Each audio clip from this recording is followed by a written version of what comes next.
Hi, Casilya. I am so excited to have you on our podcast today. You have been doing such awesome things, and I knew immediately when I saw your article that I had to have you on the show as a guest. You're just doing so many things that I think are so inspiring and encouraging to women. And so I'm glad that you've been able to come on and join me. And I want to give you an opportunity just to introduce yourself to those who may not know who you are. Yes, yes, yes. Thank you so much for inviting me to be on Tisha Talks. It's amazing, again, how technology and my simple blog post was able to connect me with so many people. So thank you. But I am Casilya Smith, formerly or artistically known as Seal, shall I say. Most people since high school were not able to pronounce my name correctly, so they just chopped it, shortened it, and I went with it. So Seal is my artistic name. I am an author. I am also an educator. I've taught seventh grade ELA for the past 4 years, going on 5 years.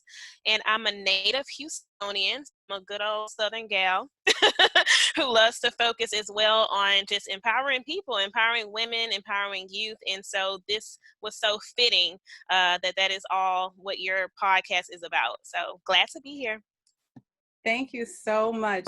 So I'm sure everyone is probably wondering what blog and article is she talking about? Yes, yes, yes. It was just so I was telling you earlier, I was sitting in the urgent care with my husband, and my girlfriend had posted this article about someone who had left teaching and really began to pursue writing. And as I began to read the article, it was so well put together.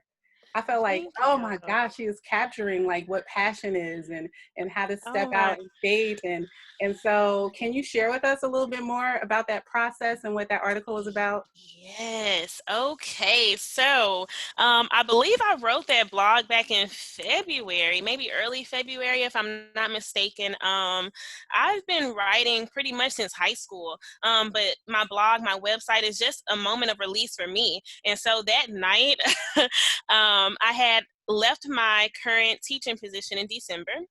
And that February night, I just was like, it's time to get it out, to just release everything that I felt like I had been holding in regards to teaching and education for 4 years. So I sat down in my computer and I typed that now infamous title, I quit because I deserve better. And I just started to release. And I felt like so connected to so many people that had been reaching out. It was like 400K plus views. So many emails and comments coming through, but even people in different professions just saying, man, I just wish, I'm scared, but I just, how did you get that push, that faith to just like say, hey, I quit. Like, I want to be happy. I want my peace. So, yeah, I just sat down and just started release, honestly. And it went, I guess, you can say viral? Yeah, yeah. So what was that turning point for you? What was that thing that happened that was just like, I cannot do this anymore? Naturally, the type of person I am, and as cliche as it might sound, like I really want to see everyone do well. Like when we say, oh, we fall in love with potential, that's me. Like I want people to reach their maximum potential. Like I'm rooting for everybody, here, far, whatever the case may be. And with teaching, I felt like after I worked in corporate for a while, that it would be fulfilling in that sense, that I would be able to go in and I could push people and help people to reach that maximum potential and, encourage them like, hey, I have circumstances too, but you can keep going. Look at me. And so my first year, I was kind of just on that honeymoon phase. So I never really just observed everything that was going on. But the longer I spent in teaching, I just started feeling like, am I really helping these people, or am I just playing a puppet in a system that is disservicing them? And my conscience just would like beat me up because I'm just looking at what's being done, the systems that are in place in public education. I'm like, short term, it makes the districts look good, but long term, these children are going to suffer.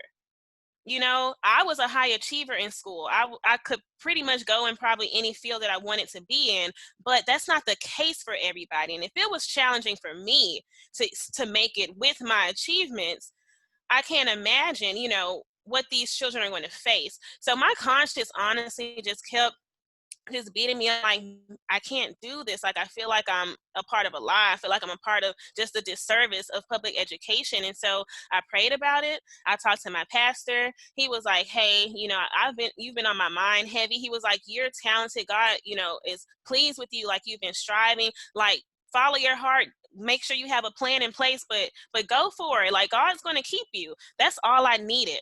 That's all I needed. And I walked into my principal's office and I was at peace, and he was even supportive. I thought I was going to receive like, what? You can't leave in the middle of the school year. Like, what do we? He was so, just the type of person I am. He said he was felt so respected by my decision to just take care of myself and to pursue my passion. He was like, let me know if there's anything you need, and I got you. I was just like, quitting was that easy? So that's just how it happened. Mm-hmm. I definitely can relate because I left my 9 to 5 a little over a year ago. Uh-huh.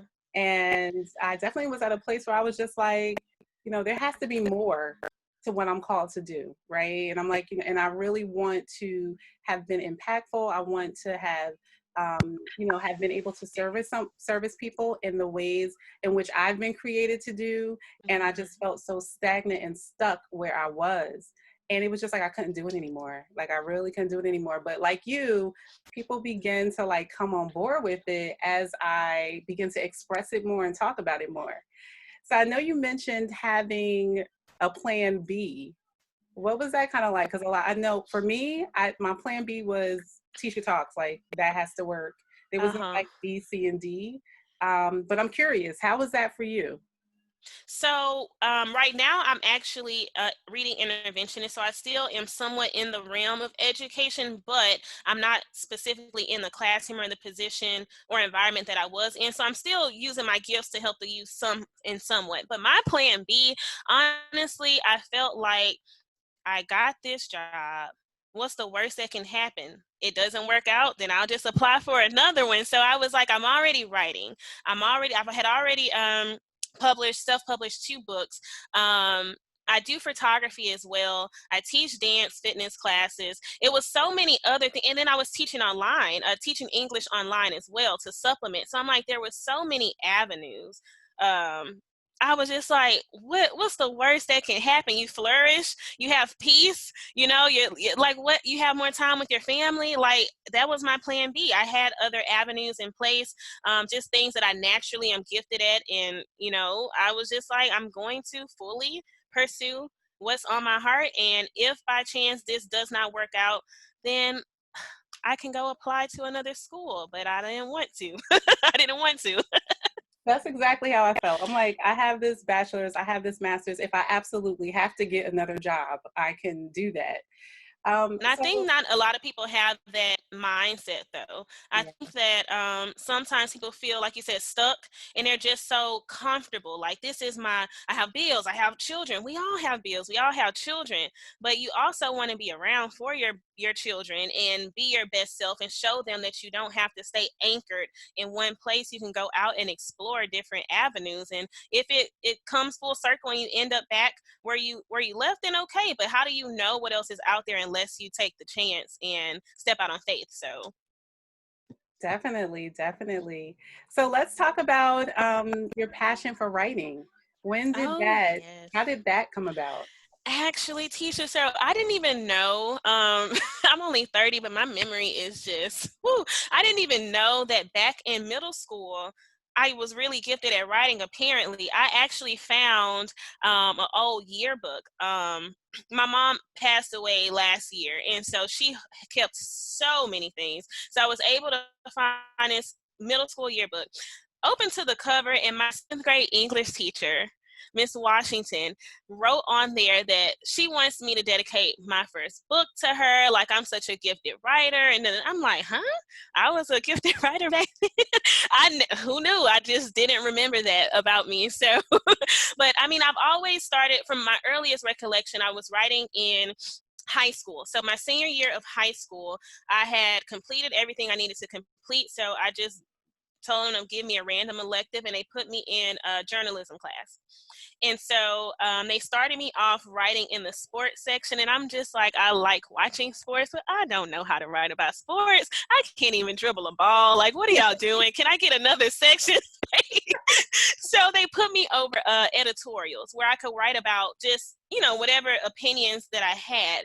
And so what I would do is the same thing that I do now. I would just release. I would write about things such as like bullying or low self-esteem, or just not, the old, how we say in our community, what happens in the house stays in the house, things like this nature, just things that I felt like I couldn't talk about out loud, but I can at least write about it. And I got so much great rapport from it. My teachers, the students, and they were just like, don't ever stop doing this. And so I've been writing since then, but didn't really get the courage to publicly start publishing my things until I believe 2017. So Wow. I published, I think, well, it's not a similar story, but I published my first book in 2017, I think, as well. But wow. I had no idea that it started out as like a venting type situation. I was journaling and I was just telling my story. I had been through so much. And 10 years later, I was like, you know what?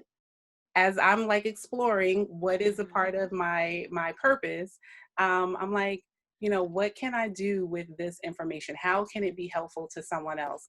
And then I say, you know what? Instead of just venting, take out the pieces of the things that you've learned so that other people can learn from them. And then it just morphed into Exactly. this book. But I don't consider myself a writer, though. Really? There's a writer, a little bit of a writer in everybody, but sometimes, like you said, it comes naturally to some people, and others may have to work a little harder at it. But I think everyone has a story. Everyone should at least write one book in their Mhm, lifetime. I mhm. believe everybody has one book inside of them somewhere. So congrats on your book. Thank you. Thank you. Thank you. So tell me a little bit about your latest book, Dr. King, Dear King, Oh. right? Dear King, dear King, dear King. So, it's a children's book, and honestly, I never thought that I would write children's books because I just felt like my misconception of children's books would be like the ABC 1, 2, 3, Dr. Seussish. No, no, no shame, with Dr. Seuss, but I didn't know that you could really go there in children's literature. So honestly, this is what social media does. It inspires people. So one of my good college friends posted a comment on Facebook that was so, I guess, controversial. He was saying that Black women need to do a better job of supporting Black men. And all of the Black women, whew, they were like, oh, they came from like, oh man, it got bad really quickly. And my initial thought was like, like, what do you mean? But at the same time, I had to take a step back and look at how the responses were. It's not that I disagree that Black women should empower and support and encourage Black men, but it goes both ways. So I was like, it would be great if Black people could have better communication with each other. Black people can learn how to disagree in a healthy way. Black people can both honor one another, Black men, Black women. But then I thought about it, I'm like, it starts early.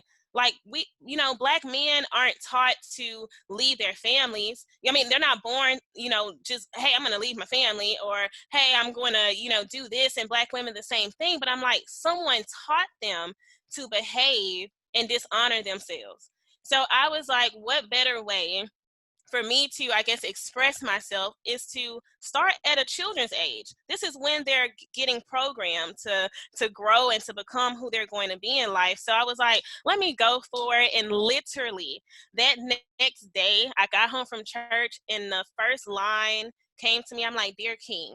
And I literally typed the story in my phone, and that was it. It was done. Just like that. Well, I have ordered my book. Oh, I yay. have ordered my book because I have a little one. He's 9. Oh, And yeah.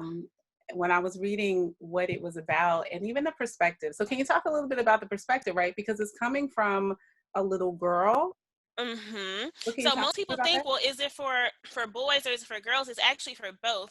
But I wrote it from the perspective of a Black girl, and she already has accepted and acknowledged. She stands confidently in her, in her Blackness and who she is and her purpose. So the Black boy in the story is the opposite. He's busy trying to fit in. He thinks that the only way that he can be successful is what people say. You have to be an athlete. You have to be this way. You can't be different. You need to stay in this box. Whole time he's going through self-doubt, and she writes an open letter to him, basically pouring just affirmations into him to where he finally realized, like, hey, I'm a king. I need to hold my head up high. I have this. Yes, it may be challenging. Yes, I might have some hardships, but at the same time, I'm not going to give up. And so I wanted that Facebook conversation that I was a part of to show this Black girl is she's honoring and encouraging her Black brother. Like, this guy, she sees him down and out, self-doubt, like hating himself because he's Black and doesn't know his gifts and talents, but she's to uplift him. So I wanted it to come from a girl instead of it just coming from a mother to son or a homeboy to friend, but a Black queen honoring a Black king. So yeah, that's how the story came about. I think that is so cool. I try to have conversations that I try to provide a space for conversations that facilitate growth. Hmm. And I think a lot of that, like what you were mentioning, is how do we handle conflict? How do we have relationships? How do we support each other and not be in competition? How do we Yes. collaborate? How do we identify each other's giftings and to even start at a young age instilling that in our kids is so key. That is so key. So I'm looking Absolutely. forward to getting my book. Yes, and the special part about everything that I write, I always try, because I'm a writer and I love when other people write and release. So I included in that second part of Dear King in the back section. There's an affirmation journal and reflection questions that children can actually work through and just find that love and purpose within themselves. So once they have the story, now that they can go and create their own doodle, write, explore in that back section of the book. So you'll enjoy it. I'm sure your family will love it, and you definitely have to keep me posted on its arrival. So So, can you share with us, as a fellow author, and I know there some people listening to this may be inspired and encouraged to write too. How was that releasing your first book? Like, how did you know where to go, who to be, publish it? Was it self-published? How was that journey for you?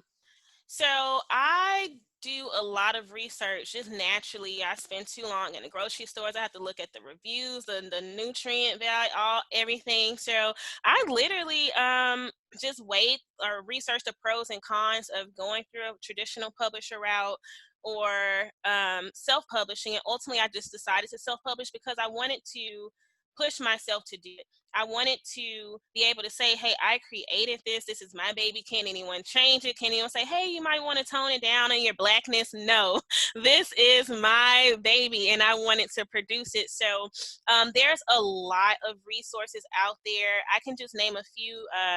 Lulu, Book Baby, blurb.com. Amazon has a great self-publishing KDP Select program as well. So I just researched. I researched what I needed to do as far as self-publishing. And again, I already do photography.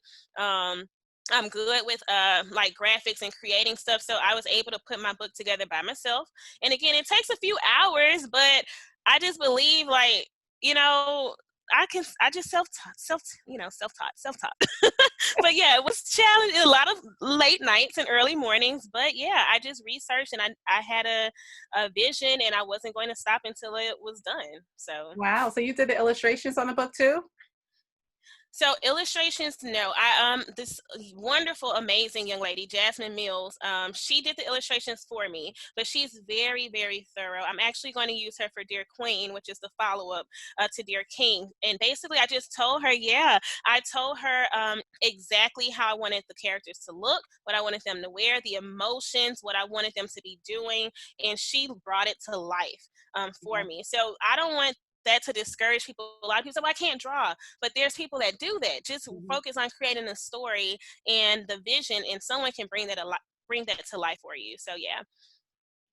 So that's awesome. I think that that's awesome. I think a lot of times people get discouraged by all the work that they think that they have to do, when actually it really is taking that first step, and then just take the second step, and then the third Hmm. step, and then eventually you'll get to the finish line. Um, Exactly. it definitely is a marathon. It's a marathon instead of, um, what is the other word? It's not a sprint. It's a marathon. So Exactly. Yes. how has your book tour been? So I know you've been touring the book. Well, I know in the midst of everything that's going on Uh-huh. now, but prior to that, how was the book tour? Yeah, so I started off having, of course, a book signing here in Houston, my hometown, where we had open dialogue. I had a motivational speaker, Robert Harper. He's amazing as well. I've been to Louisiana a few times as well, and Atlanta, um, and Cali has been postponed, unfortunately. But when we pick back up, I'll pick back up with that as well. But honestly, it's been received with open arms. Like everyone who um meets me and just hears my story and then just sees Dear King and reads the story, it's just like it opens up for conversation, such dialogue that needs to happen anyways. And I don't think that parents realize, a lot of parents realize how important it is to just speak to your child, like get to know them, like talk to them, see what's going on, like encourage them to find their own way and not the way that we think, is one solid, box or right way to do things. So it's been received so well. My book is currently on the BK Publishing book tour. She's a Black publisher, and she's been traveling around the country to different elementary schools. So that'll pick back up soon, and that sold out at its first stop. So I have to replenish that order, but it's been great. It's been great. Wow, congratulations, Thank congratulations. you. So we're going to take a little shift because I was on social media this week and I saw that you started a challenge. Hmm. And it's a 7-day challenge, right? To get closer 7. to God. I don't know if I'm saying it Yes. right, but can you share Yes, with us a yes. little bit about that? So actually, one of my friends, really close friends, so we're mutual friends. Her name is Ebony. She had been posting recently, just about getting closer to God. She's been promoting just her story and her journey so far. And she's the one who actually created the challenge. So it's a 7-day Getting Closer to God challenge. And we focus on a different topic every day. The first day was forgiveness, and we talked about love, and today's gratitude. And she gives us a scripture to focus on for that day as well. And so I just decided, I was like, what better way to do this challenge than to just record videos and have, just open, vulnerable conversation with my followers. So that's what I decided to do, and that's been well received as well. Hopefully everybody's been enjoying them. It takes a lot to be transparent, but I think it's so necessary just to give people hope when they know that they're not the only ones that's trying to strive and endure and overcome. We're all on our individual journey. So yeah, that's what I decided to do, is to post videos of me completing that challenge. Well, let me tell you, I thought that it was so good. It was definitely transparent. I love what you were talking about in terms of forgiveness. And I know you touched on just or a lot of different things that have happened. And as I was listening, I said, these things, they shape us and they also help cultivate us as to become the individuals that we are. And so Hmm. as I was listening to you talk about forgiveness and the different situations that you found yourself in, um, I began to wonder, I'm like, how has these things that you've experienced, how have they shaped who you are today? Oh yeah, I mean, everything, like you said, Tisha, it will build you if you let it, and it will break you if you let it. That's the way that I look at it. And so I've had those times where I'm just like, I can't take anymore. Like it seemed like something was happening, like every angle. I was just like taking hits from every angle of life. But ultimately, God intentionally puts people in your life to give you just that little bit of push, that little bit of hope to like just keep going, like it's going to get better. The storms don't always last forever. Like just keep going. And, you know, I've shifted my mindset over the last few years. I'm just like, it's not a why me mentality anymore. Life happens to everybody. You know, who am I to be exempt from that? You know, so I've allowed, you know, some things that I talked about on that forgiveness video is losing my mom. And I told myself that I wasn't going to be angry with God about it. I told myself that I wasn't going to question it. But I can't lie to myself and say that I was completely at peace with the situation, because I'm like, well, you were sick, but why didn't you tell me? Was there something I could have done? You know, so even forgiving that guilt that I had and forgiving that resentment towards the situation, um, everything builds you. Again, it's just about mindset. It's about how are you going to learn from this situation? My mom's life was a book of lessons for me. It gave me things of what I should do more of, what I should take, what I should not take for granted. All of those things make me more of who I am, you know? So I just think that everyone has to retrain the way that they think about circumstances and situations and challenges. Yeah, it is definitely so powerful when you have that mindset shift.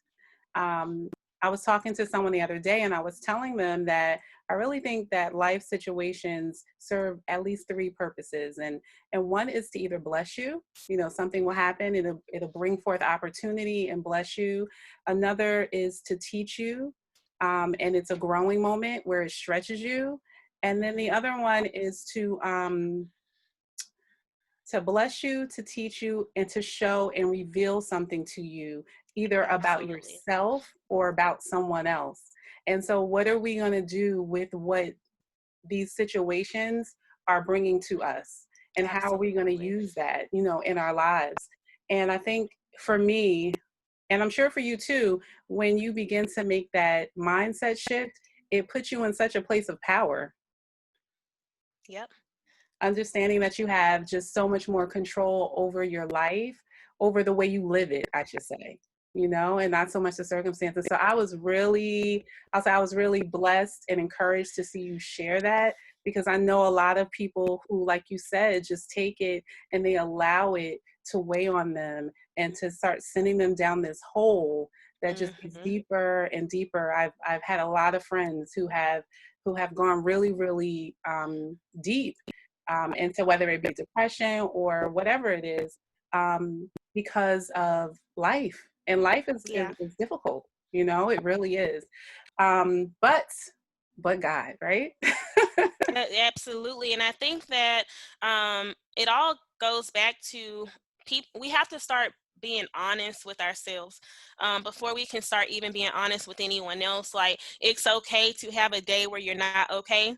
Like, it's okay to not just be like, oh, you know, that automatic response, I'm good, I'm fine, how are you? Like, it's okay to turn it off, because I think we're just so trained to put on that mask and just get it done.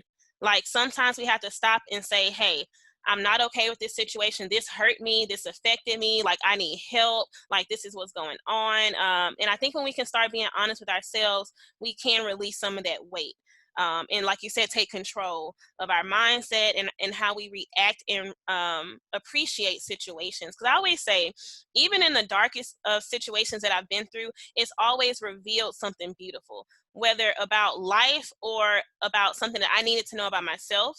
And I didn't know I was a strong person until all of these things start happening. And I'm like, oh, I'm still standing.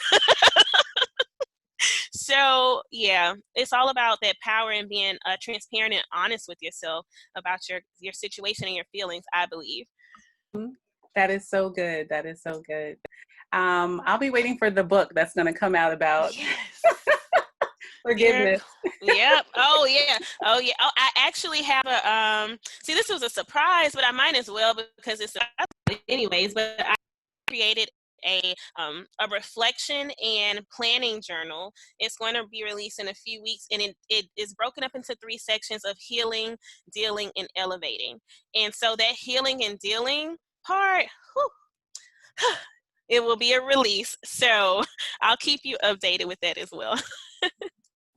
And I know we're going to switch switch topics in a minute, but I love the fact that you're so forthcoming with the fact that these things that we're talking about are not easy.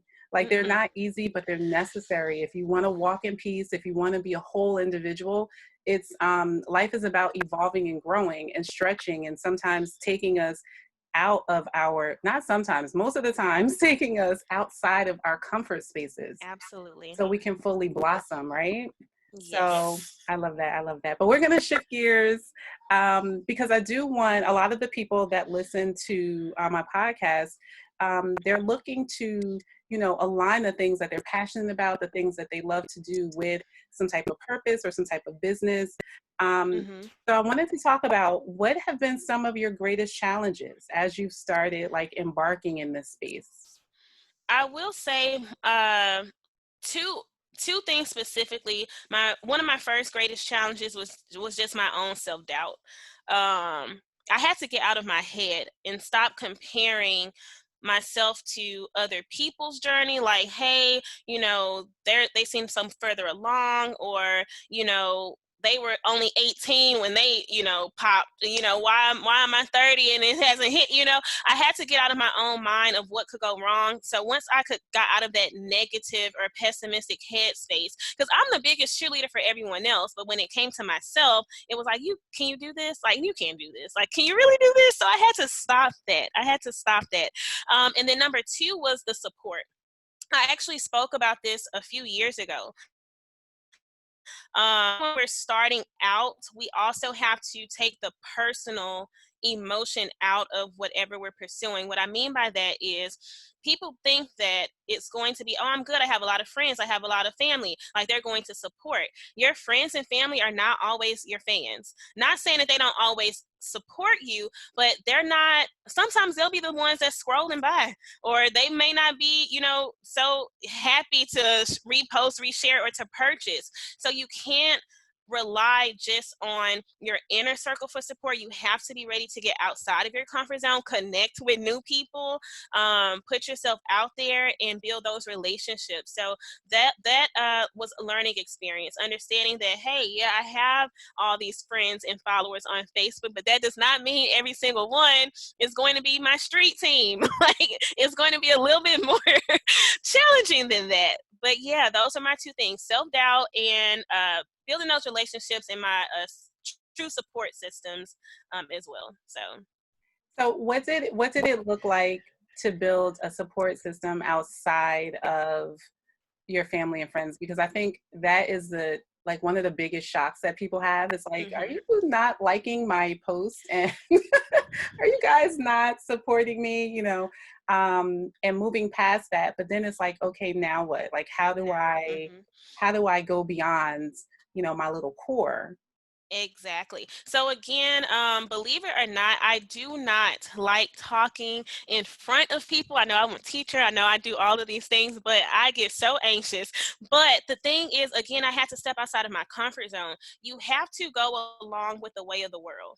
Okay. It's no longer going to be door to door knocking or even just sending emails. You have to, social media is where it's at. So if you plan on doing any type of business or pursuing anything from a podcast to a graphic design business, you have to get on social media.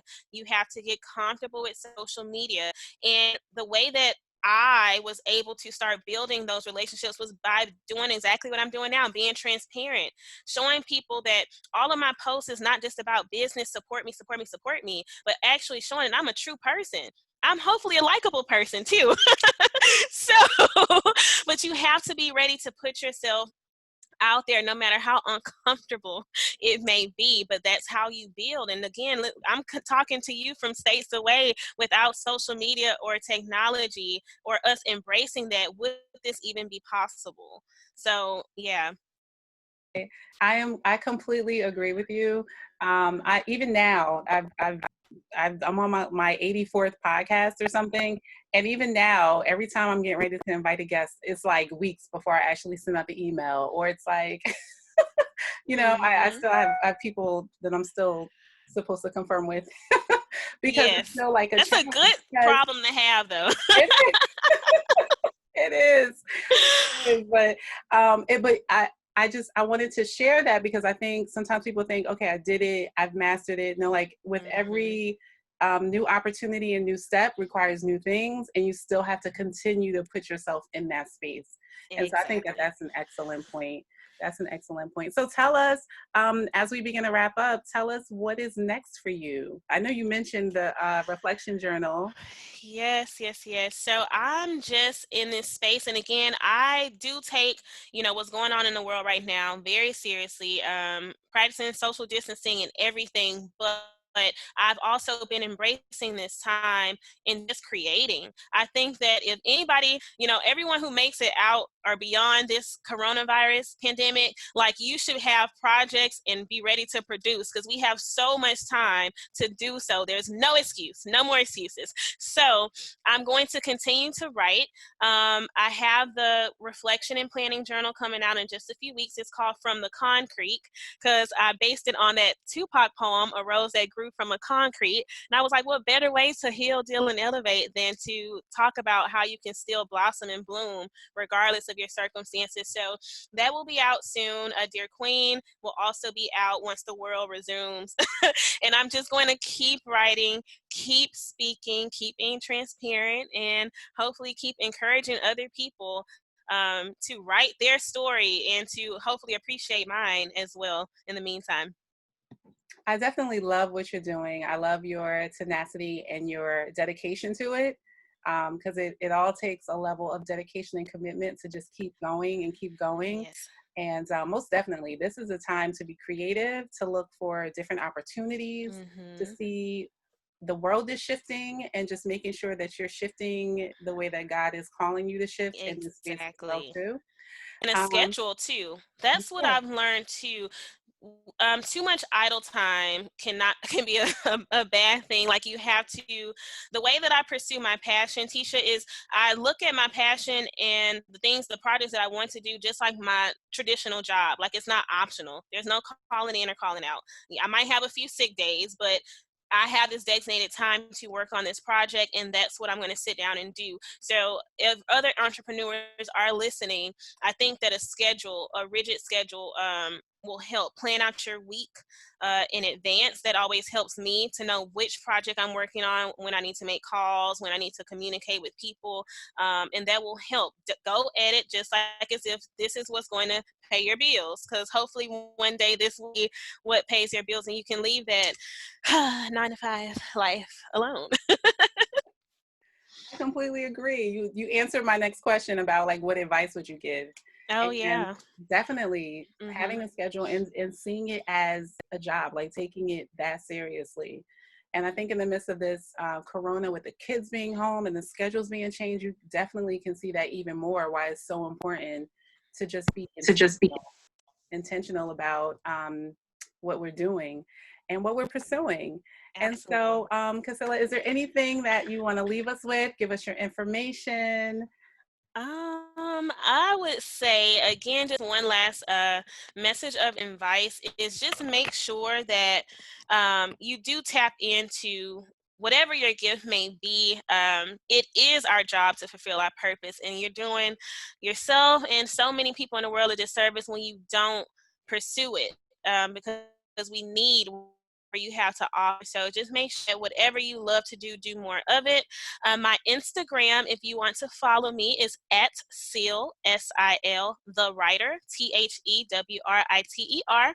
All of my social media is under us at Sil the Writer, and my website is www.sealthewriter.com. But stay in touch with me, connect with me. I'm very talkative, as you can see. So if you've messaged me, I will message you back. But yeah, it was great just talking to you. Thank you. It was a great conversation. I am glad that you came on. The insights and things that you shared, I think, are golden. I think it will really help and encourage women and just people in general in their pursuits. Hmm. And I wanted to also point out that on your Instagram page, you have writer, motivator, poet with a twist. Poet with Um, a twist. Before we go, I know I keep before we go.